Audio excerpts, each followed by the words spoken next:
Em, Cukup familiar, tapi kalau ditanya pemahamannya nggak begitu paham juga sih. IT mengenai komputer. Nggak begitu paham sih. IT ya? Setahu gua IT itu berbau dengan teknologi ya, kayak digital pemasaran. Lumayan sering, bisa 2-3-4 kali.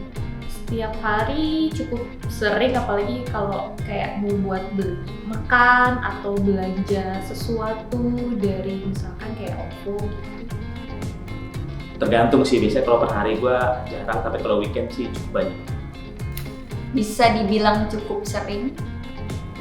Tiap harinya mungkin minimal 1 kali ada. Sampai dengan saat ini sih gue belum yakin ya, karena tingkat kriminalitas di Indonesia ini, cybercrime-nya masih parah sih. Jadi gue kurang begitu yakin. 50% yakin, 50% tidak yakin. Kalau yakin sih ya bismillahirrahmanirrahim, yakin aja lah.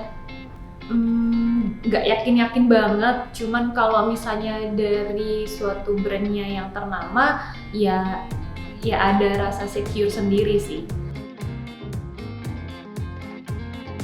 Nggak juga sih, nggak pernah malah. Pengen banget punya cita-cita seperti itu. Secara gue bisa ngapain aja tanpa dilihat orang. Cita-cita jadi ahli IT nggak pernah. Unik, keren, terus suka bermain dengan data gitu. Orang IT pinter, terus kerjanya ngata-ngatik komputer terus. Menurut gue kalau orang IT itu cukup handal ya, maksudnya kita bisa akses di setiap sistem yang ada, dia sudah buatin, ya cukup jago sih. Kayaknya setiap perusahaan gitu deh kalau orang yang berkeahlian. Orang IT sih lebih cenderung terbuka ya, karena dia butuh info dari berbagai macam kalangan sih.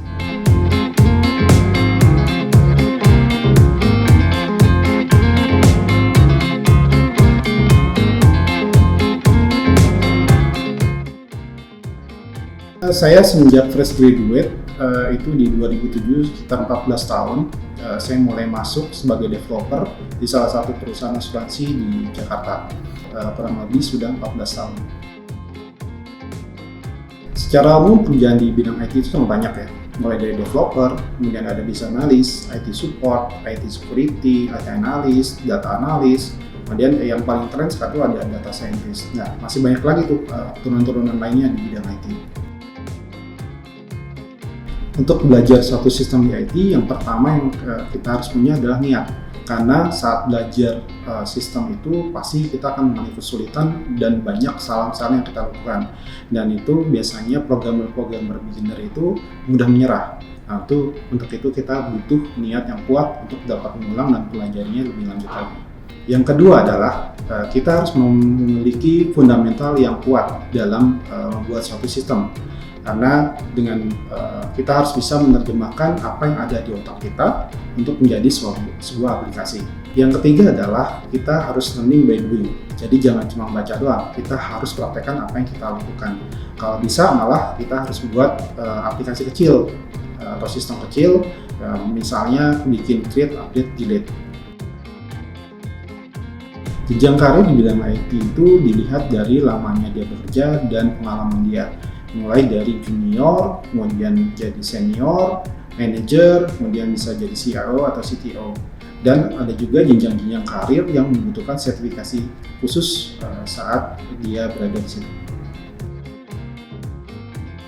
Tentu aja bisa untuk belajar secara otodidak, apalagi di dunia internet sekarang ini semuanya bisa diambil secara gratis maupun kita bisa ambil sertifikasi atau kursus-kursus yang berbayar. Semuanya itu tentu aja berawal dari niat tentunya ya.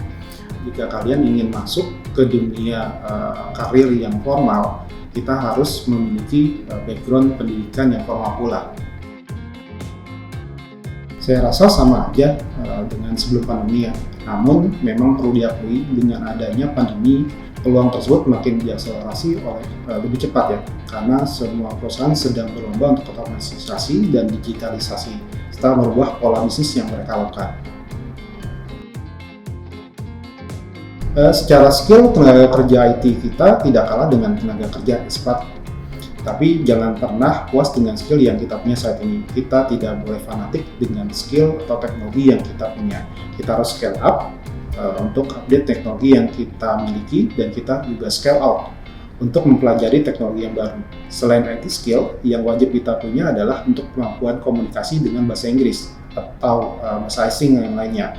Karena semua materi di forum-forum atau e-book yang kita butuhkan itu menggunakan bahasa asing, terutama bahasa Inggris. Di samping itu, tidak menutup kemungkinan kita punya vendor atau partner, nanti kita akan harus berkomunikasi dengan bahasa asing. Di luar technical skill, soft skill kita sangat penting, seperti integritas kita, kemudian komitmen, inovatif, kemudian continuous improvement yang kita lakukan, agar terus kita dapat terus berkarir di IT corporate. Peran IT di dunia digital insurance sangat besar ya, seiring dengan berkembangnya pola bisnis kita ke arah digitalisasi, dari pengembangan sistem, kemudian cara keamanannya, komunikasi dan konektivitas dengan pihak lain, semuanya membutuhkan IT.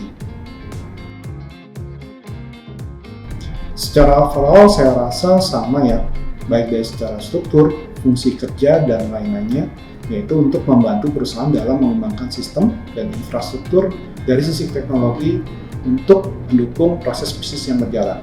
Yang membedakan mungkin secara bisnis rutinnya aja.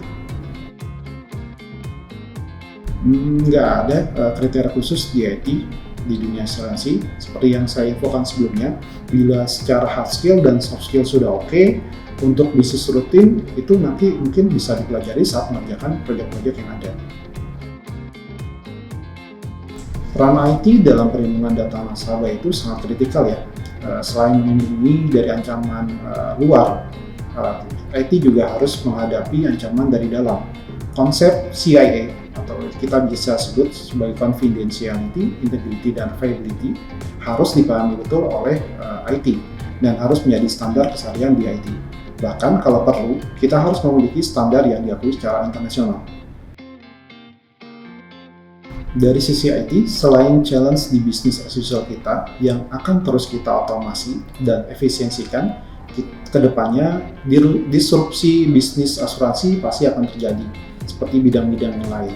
Kemudian, kemudahan, keterbukaan, dan kecepatan informasi mewajibkan kita untuk terus berinovasi dan terus mengikuti tren yang sudah di depan mata. Contohnya ada AI, IoT, blockchain, dan lain-lain, agar kita tidak tertinggal dengan tren tersebut.